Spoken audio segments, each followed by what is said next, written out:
in December 2017.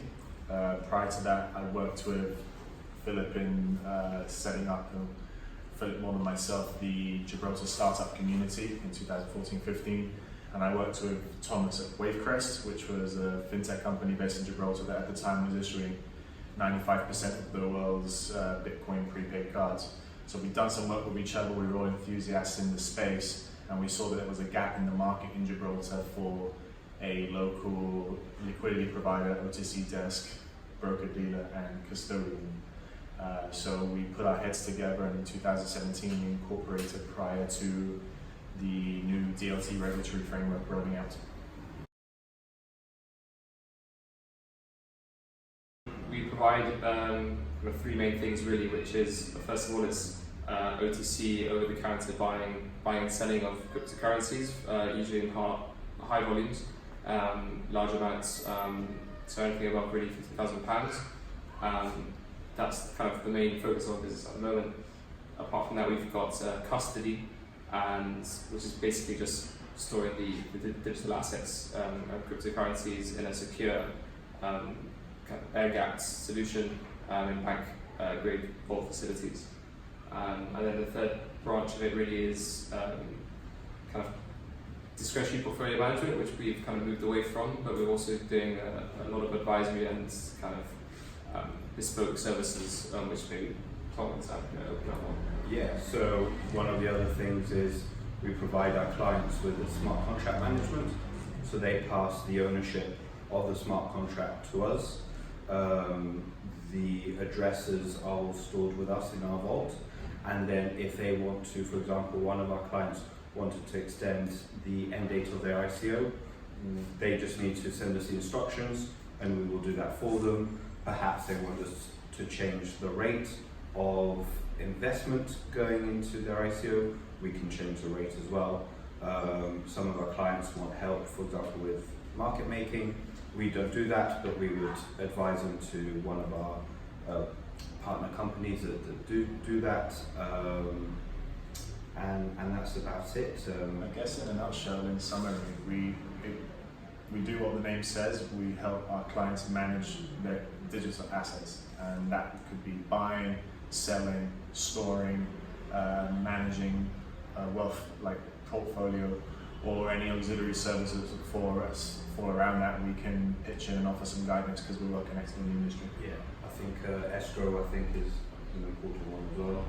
So escrow falls underneath custody. That's a good point, Tom. So if somebody wants to sell a house in Gibraltar and they have a buyer who wants to buy that with Bitcoin, there's been several cases already. Typically, law firms or banks take escrow on traditional fiat funds.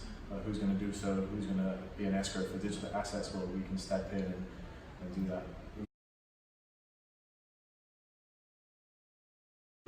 I mean, difficulties, working in a very new industry, we constantly have difficulties. It's not just the regulatory.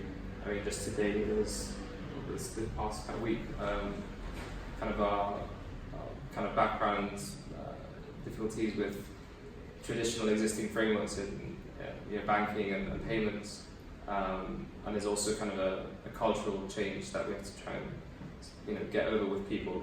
People kind of really associate some digital assets to be kind of to have some a negative reputation, to put it simply. But really, it's beyond that, and people need to see beyond kind of some of the negative media. I mean, that's just kind of the iceberg of it, really. Other things we've faced when setting up, kind of trying to find people who would maybe provide insurance for us. Don't know if you want to expand on that. I guess, I mean, outside of just the industry-specific challenges, come all the challenges of just running a startup, right, period. Yeah. Or any new business. Yeah.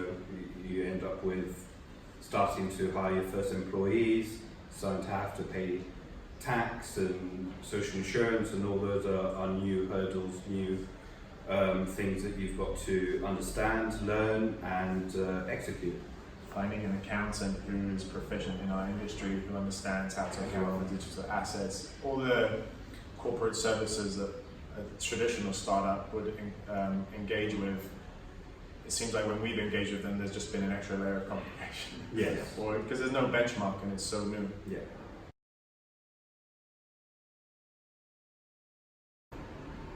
It's been tough. It's been really, really tough. I mean, particularly for us, we started off with only one angel investor from the very beginning, with some capital to help us get going. The three of us and some trusted advisors. And again, Tom and Sam have said we're really fortunate to have that at the beginning. The regulatory process, it was quite a long one, but I think that would be natural with any place that has just started to do it. I think the FSC now have really gone through a very learning curve. I mean, they're very, very knowledgeable, kind of worldwide. I think they're probably up there among the top jurisdictions in terms of knowing what they're talking about. But the thing is, it's if you're going to regulate people, it's not going to be an easy process. So anyone who's trying to get a quick win or a quick license, it's just not really going to happen. And if that's what they're looking for, Gibraltar is probably not the place for them. I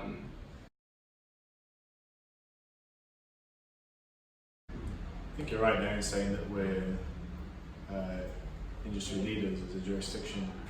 Compared to other jurisdictions, we know New York and Japan have a regulatory framework that's up there as well. But in Europe specifically, you compare us to jurisdictions. I won't have to name any other jurisdictions, but there's some jurisdictions that have rolled out perhaps like 900 DLT licenses in a year, which is hard to fathom how that's controlled. And then on the other side, you have jurisdictions that are very loud with their, campaigns saying that they have a framework in place, and then when you actually boil down and dig deep, there's not much in place yet. So I think Gibraltar has done a very good job of attracting some industry-leading companies to the jurisdiction. And when you ask what the environment is like on the ground, you can, like this morning, I went for a coffee downstairs at Mine Wines at Chatham County Garden. There's 2 or 3 different tables with some industry-leading individuals that are well-known, that have projects. One of them has his own cryptocurrency that's listed in the top 10 in CoinMarketCap, for example. So there's a lot of buzz on the ground, and it's quite easy to do business. We're in a very relationship-driven B2B business. Setting up and finding business in other jurisdictions has been a major challenge for us. We have been trying to find ambassadors on the ground in major capital cities, New York, London, Tokyo, guys with relationships that we can bring on board to sort of be to head our operations out there, but that requires capital, and that's probably the next step for us, I suppose. Yeah.